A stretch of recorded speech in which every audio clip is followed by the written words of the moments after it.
જય શ્રી કૃષ્ણ મિત્રો, જય માતાજી, જય લીરબાઈ માં. કેમ છો બધા? બધા મજામાં જ હશો. આજે હું આવી છું અહીંયા ફોટોશૂટ કરવા માટે અને હું તમને અહીંયા ઘણા બધા ઝાડ પણ છે એ પણ બતાવીશ.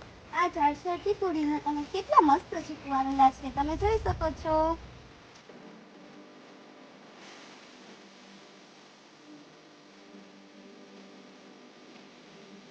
હવે હું તમને અહીંના કેટલા બધા ઝાડ છે એ બધા બતાવીશ અને એના બધાના નામ જણાવીશ અને એમાં કેવો ફળ આવ્યો છે એ તમને બતાવીશ.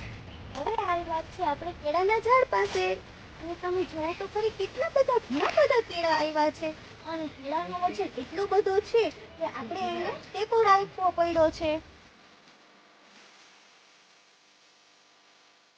આ કેળાના ઝાડને તમે મૂળિયા પાસેથી ને કાપીને બીજી જગ્યાએ વાવો તો પણ આ ઉગી જાય છે કેળાનું ઝાડ. અને આ ઝાડની ઊંચાઈ 10 ફૂટથી પણ વધારે હોઈ શકે. આવી વાત છે આપણે ઉંબરાના ઝાડ પાસે અને તમે જોઈ શકો છો કે આની અંદર કેટલો બધો ફાલ આવેલો છે અને ઉંબરાના ઝાડનો ઘણા બધા ફાયદા છે અને ઉંબરાના પાન પણ આપણે કામ આવે છે.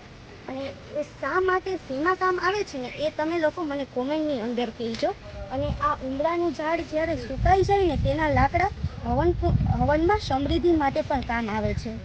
અને હા, જરૂરથી કોમેન્ટની અંદર મને લખીને કહેજો કે આ ઉંબરાના પાન છે એ શા માટે આપણે ઉપયોગ આવે છે.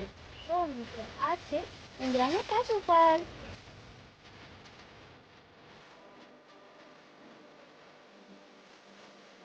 હવે હું તમને બતાવીશ જામફળીનું ઝાડ.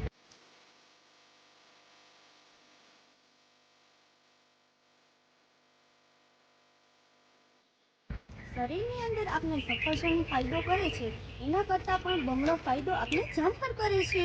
મિત્રો કેવું મસ્તનું લીરબાઈમાનું નામ લખેલું છે. પથ્થરોને કટિંગ કરીને, પથ્થરમાં કલર કરીને અને પછી સિમેન્ટથી ચોંટાડીને પછી લખ્યું છે જય લીરબાઈમાં.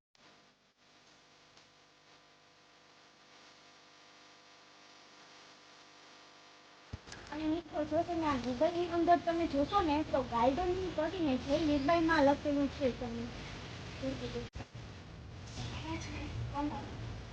એક કમળ છે ખીલવાનું છે.